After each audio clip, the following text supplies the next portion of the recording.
Hello, my name is Sally Harper, and my presentation is on emotion regulation in adulthood. Timing is everything. And this article is by James J. Gross. To start, we are in charge of our own emotions, and the purpose of this article is to discuss how we regulate our emotions. There are two main strategies for downregulating emotions: reprisal, which comes in early in the emotion generating process. It consists of changing how we think about an emotion process to decrease its impact, and it's the most effective method, and it has no effect on memory. Suppression comes in later in the emotion generating process. It involves inhibiting the outward signs of emotion, and that has a negative impact on our memory. And here's an example. I figured out how to do this cool flowchart thing, so I tried to do it so it makes sense in like a story mode. So imagine that there's a teenage boy in a 2014 Mustang convertible, and he cuts you off in traffic.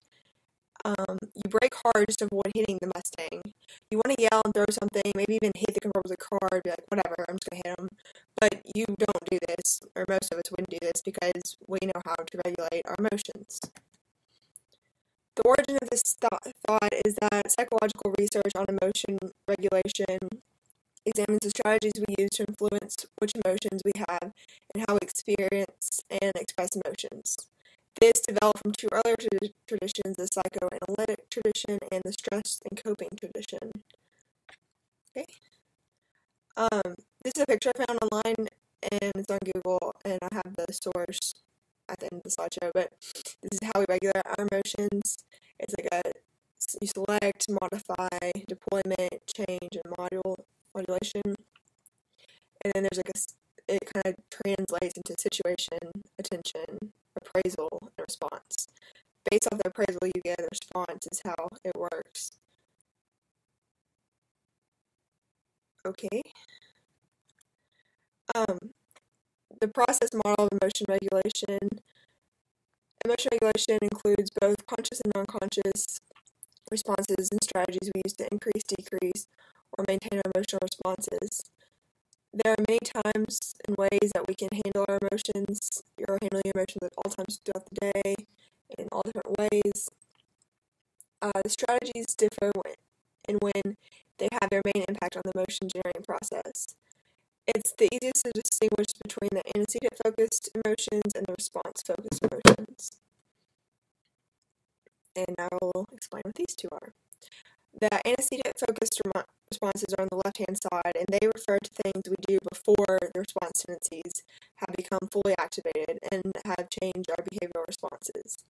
An example of this is viewing an admissions interview at college, or a good example for me is viewing just a plain interview as an opportunity to see how much you liked the school, how much you fit in, like what it really is about for you, not to be like, oh, well, if I don't get this interview, I'm not worth anything, or might as well give up, or this is all dependent on me. Like, you just put your best foot forward, kind of, and think of it as an opportunity.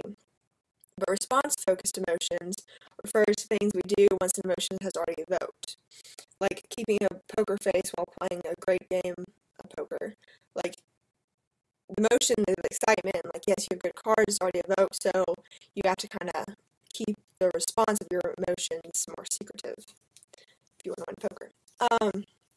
And here's the two different strategies. On the left is antecedent-focused strategies, and that's the change the emotion response very early on. And then there's response-focused strategies that occur after responses have already been generated. And the hypothesis of this is the difference in reaction time predicts two different consequences for these two different types of emotion regulation. The authors of this article test this by trying to downregulate emotion. Reappraisal involves neutralizing a potentially emotional evoking situation, should decrease experimental behavior and psychological responding. Suppression requires active inhibition of the emotion expressive behavior that is generated as the emotion unfolds. This should not really change your emotion experience at all, but it should increase the psychological activation as a result of the effort expended in inhibiting ongoing emotional expressions. These are the cognitive consequences of emotional regulation. Suppression is a form of emotional regulation that requires self-monitoring and self-corrective action throughout an event. And like the experimental conclusion from the suppression thing is one test. So the experimental conclusion from this test was that suppression led to worse performance on a memory test for information presented during a slideshow viewing. And then reappraisal, this is like another type of test that they did, is evoked early in the emotion generating process. It does not require continual self-monitoring effort. And the experimental conclusions from this, or what the researchers found, was that reappraisal did not lead to a worse performance on memory tests for information presented during a slide viewing. Social consequences of emotional regulation are very important because like emotional serves for social functions. Emotional regulation, it needs to have social consequences, so it does. Emotionally negative situations, reappraisal decreases negative emotional expressive behavior, but does not show to increase or to decrease the positive behavior. So it decreases both. But suppression decreases both negative and positive emotion expressive behavior. This decrease in positive emotion expression behavior interferes with social interactions, and it leads to a negative reaction in individuals. So in conclusion, the directions for further research on the emotional and the timing of when your emotions come out. The first one would be to continue research on learning more about emotion regulation at each step in the emotion generating process. The second would be to explore the long-term consequences of differing emotion regulation strategies.